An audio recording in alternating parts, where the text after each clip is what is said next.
ये सरकार बोले कि हम आदिवासी को अधिकार दे दिए, साहब कौन सा अधिकार दिए?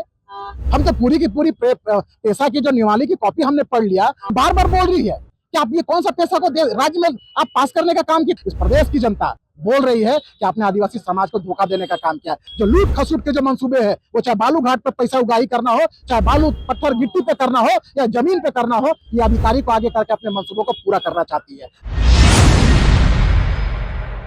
झारखंड में इन दिनों पेशा नियमावली को लेकर लगातार विपक्ष हमला बोलते नजर आ रही है झारखंड सरकार पे कि पेशा नियमावली में जो संशोधन किए गए हैं वो आदिवासियों के हित के नहीं है, वो ग्राम सभा के हित के लिए नहीं है। हम सीधे भाजपा के वरिष्ठ नेता हैं हमारे साथ, अशोक बराइच जी हैं, इनसे हम जानने की कोशिश करते हैं क्योंकि ये भी एक आदिवासी समाज से आते हैं और आदिवासी समाज के लिए पेशा कानून कितना महत्वपूर्ण है।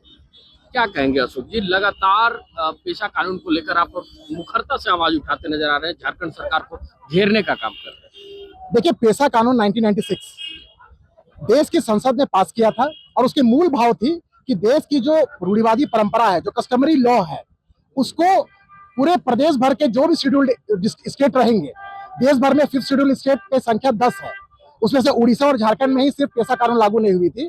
तो उसमें ये एक प्रावधान था कि जो भी स्टेट अपना पेशा कानून का रूल्स बनाएंगी तो उसमें रूढ़िवादी परंपरा कस्टमरी लॉ को उसमें मेंशन किया जाएगा। प्रदेश भर में 25 साल के बाद में पेशा कानून सत्ता पे आया। उसके बाद इतने सालों के बाद में आया भी तो ये सरकार की जो मूल आत्मा थी पेशा की, जो रूढ़िवादी परंपरा, जो कस्टमरी लॉ, जो आदिवासी समाज जो हजारों लाखों सालों से अपने आस्था विश्वास के साथ में उस परंपरा को मान रहे थे, वो चाहे मानकी मुंडा व्यवस्था हो, डोकलो सोहर व्यवस्था हो, पढ़ा राजा व्यवस्था हो, ऐसे कई ऐसे जो सामाजिक व्यवस्थाएं होती है, उसके साथ में वो अपनी प्रशासनिक जो जो जो व्यवस्था थी उसको चलाने का काम कर रही थी। ये सरकार क्या की? ये सरकार बोली कि हम आदिवासी को अधिकार दे दिए, साहब कौन सा अधिकार दिए? हम तो पूरी की पूरी पैसा की जो नियमावली की कॉपी हमने पढ़ लिया और आदिवासी समाज आज सरकार को कटघरे में खड़ी की हुई है। ये बार बार बोल रही है कि आप ये कौन सा पैसा को राज्य में आप पास करने का काम किए, कौन सा नियमावली के पास करने का काम किए? उसमें रूढ़िवादी शब्द को आपने हटा दिया है, अपने परंपरा को उसमें मेंशन कर दिया है। देखिए, मैं तो स्पष्ट शब्दों में कहता हूँ कि परंपरा और रूढ़िवादी दो शब्दों की जो मीनिंग है उसकी काफी अंतर है। परंपरा होती है नाच गान खान पान रहन सहन, वो आप भी कर सकते हैं, वो कोई भी आगे 1 साल रहेगा उस परंपरा को मान लेगा। लेकिन रूढ़िवादी परंपरा होती है जो उसके दादा परदादा आजा जो हजारों लाखों सालों से जो मान्यता को आस्था को मानते आ रहे, वो होती है रूढ़िवादी परंपरा। रूढ़िवादी परंपरा कस्टमरी लॉ, और आप बात कर रहे हैं परंपरा की, कल्चर की बात कर रहे हैं। तो आप एक तरह से आप बोलते हैं कि हम पेशा कानून लागू करके इस प्रदेश के आदिवासी जनता को हम अधिकार देने की बात की है। इस प्रदेश की जनता बोल रही है कि आपने आदिवासी समाज को धोखा देने का काम किया है। पूरी की पूरी ग्राम सभा का जो अधिकार है वो सीओ बीडीओ और डीसी के हाथों में सौंप दिया गया है।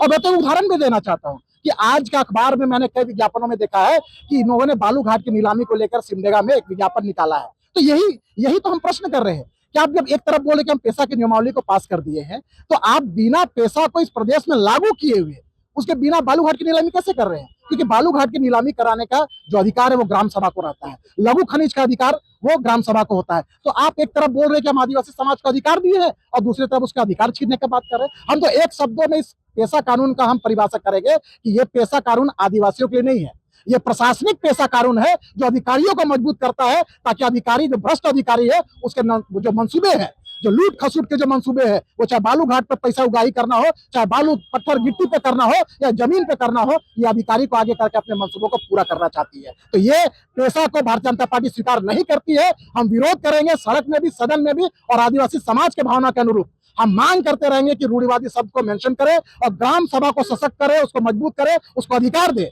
ताकि जो हमारे पूर्वजों ने जो सपना देखा था कि पेशा कानून 1996 अधिकारियों जो आदिवासी समाज की जो रूढ़िवादी परंपरा को संरक्षण देती है, ग्राम सभा को सशक्त करने की बात कहती है, उसको वो पूरी की पूरी उसमें निहित हो, उसमें समाहित हो। हम यही मांग करते हैं। चंपई सोरेन जी कल ऐलान कर चुके हैं कि झारखंड के सभी जिलों में वो झारखंड के पेशा नियमावली की प्रति को फाड़ने का काम करेंगे ग्राम सभा के बीच में। देखिए, आदरणीय चंपई सोरेन जी नहीं, पूरी की पूरी राज्य के आदिवासी समाज पेशा जो जिसकी जो नियमावली है उसकी कॉपी को फाड़ने का काम कर रहे हैं, चूल्हा जलाने का काम कर रहे हैं, क्योंकि वो तो कोई आदिवासी समाज की काम की ही नहीं है, तो उसको वो लोग चूल्हा जला रहे हैं। इस भरी ठंड में, इस कड़कड़ाती ठंड में वो आग जलाने का काम कर रहे हैं, क्योंकि उनका कोई आदिवासी समाज को कोई काम का ही नहीं है ये नियमावली। तो इसलिए चंपई सोरेन जी ने जो निर्णय लिया हम उसका स्वागत करते हैं, होनी भी चाहिए। पूरे आदिवासी समाज के अंदर में रोष है इस सरकार के प्रति कि आपने हाथी के दांत दिखाने और खाने के कुछ है, ये सरकार का मंसूबा को इस प्रदेश के आदिवासी समाज समझ चुकी है कि आप आदिवासी को मजबूत नहीं करना चाहते हैं, आप अपने भ्रष्टाचारी अधिकारियों को मजबूत करना चाहते हैं, ताकि जो गांव गरीब किसान मजदूर आदिवासी समाज के लिए भलाई के लिए जो पैसा उनके पॉकेट में जाएगा या उस सब ग्राम सभा में जाएगा या ग्राम पंचायत में जाएगा, आप उसको लूट कर उस भ्रष्टाचारी के माध्यम से अपने निजी संपत्ति बनाने का काम करेंगे। ये सरकार की मंसूबा यही है। चलिए, बहुत बहुत धन्यवाद। ये थे हमारे साथ अशोक बराइक जी।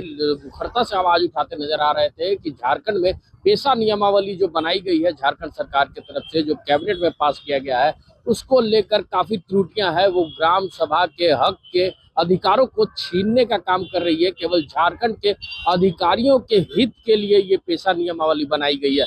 तो ऐसे में देखना होगा कि झारखंड में झारखंड सरकार कब तक इस पेशा नियमावली को फिर से सुधार करती है या फिर पेशा नियमावली एज इट इज झारखंड में लागू होती है। ऐसे ही तमाम खबरों के साथ जुड़े रहने के लिए हमारे चैनल को लाइक एंड सब्सक्राइब जरूर करें। अमित कुमार, माई पीडीए समाचार, रांची।